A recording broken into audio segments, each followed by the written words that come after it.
Bienvenidos. Hoy vamos a trabajar el acta de constitución del proyecto. El acta de constitución del proyecto es el documento con el que formalmente se acepta un proyecto. Este se divide en dos grandes categorías. La primera trata aspectos relacionados con el qué, el por qué y el cómo del proyecto.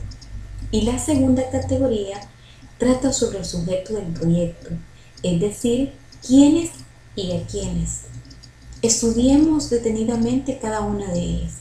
La primera categoría, esta trata sobre el objeto del proyecto y se divide asimismo en tres grandes partes. La primera se relaciona con la planificación y responde al porqué del proyecto, es decir, ¿por qué es importante que hagamos este proyecto? ¿Qué hemos identificado como problema social? ¿Y qué pretendemos solucionar con nuestro proyecto?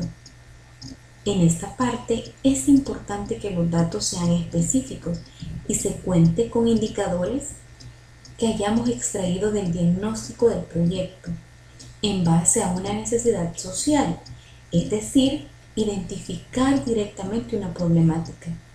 La segunda parte son los objetivos del proyecto y responde a la pregunta ¿qué?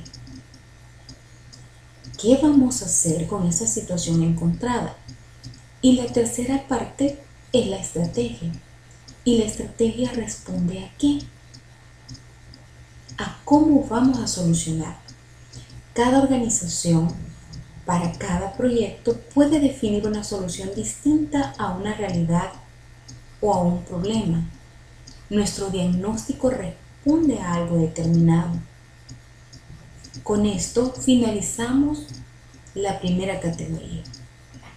La segunda categoría se orienta al sujeto del proyecto y son aquellas personas que están dentro de la operación, es decir, quienes van a formar parte para la solución de lo planteado. Esta categoría también se divide en otras tres partes.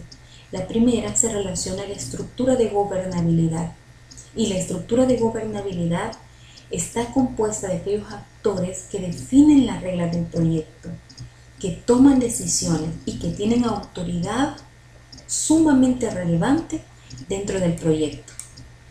La segunda parte, dentro de la segunda categoría, se refiere a la estructura de gestión del proyecto, el equipo de trabajo y el enlace que lo determina. Y por último, se debe determinar el control de cambios. ¿Por qué? Porque todos los proyectos se enfrentan a diferentes retos, factores externos, situaciones que no se esperaban y no se tenían planificadas dentro del presupuesto. Para poder gestionar esa situación se debe incorporar cambios a la planificación directa para que la misma no quede obsoleta. Y en este punto se relaciona con quién puede tomar las decisiones respecto a esos cambios que se van dando según va avanzando el proyecto. Se debe identificar cuáles son las decisiones estratégicas que deben de subir de escala y hasta qué nivel, tomando en cuenta la estructura de gobernabilidad y tomando en cuenta la estructura de gestión de proyectos.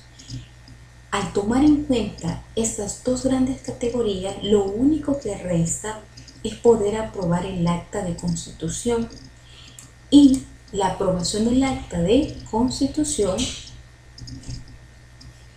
está estrechamente relacionado con la estructura de gobernabilidad, es decir, la junta directiva, los que toman decisiones estratégicas y de gerencia y de otros actores. Muchas gracias.